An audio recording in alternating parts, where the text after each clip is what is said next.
Railroad crossings can be dangerous if you don't know the traffic laws and safety rules for them. And no matter what the signs or traffic signals tell you, they always must be approached with caution. It's important to know what to do when approaching a crossing to ensure your safety and the safety of others.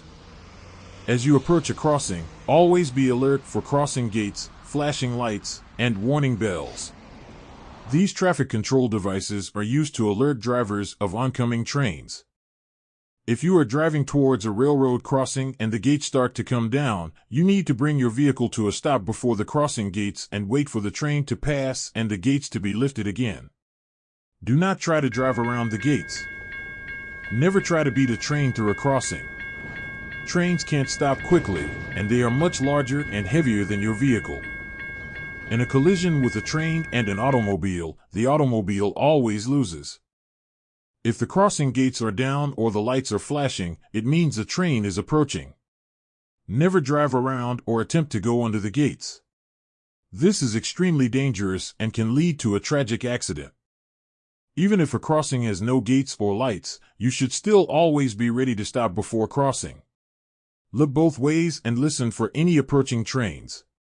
It's important to remember that a train can come from either direction at any time.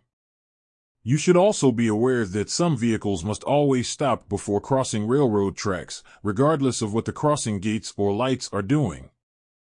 Examples include school buses, some passenger buses, and trucks transporting hazardous materials. For uncontrolled railroad crossings, if you cannot see the tracks for 400 feet in either direction, you must slow down to 15 miles per hour as you approach and cross. Most railroad crossings will feature a crossbuck sign, pavement markings, and flashing red lights. All drivers must obey these signs, signals, and markings as they approach them. Use the stop lines painted on the road to stop your vehicle a safe distance away from the tracks. Treat the flashing lights, bells, and crossing gates as you would a red traffic light. Come to a complete stop until the tracks are clear and the lights stop flashing. Always use caution and common sense when approaching a railroad crossing. By following these simple guidelines, you can help ensure that you'll drive safe near railroad crossings and you'll pass your written exam.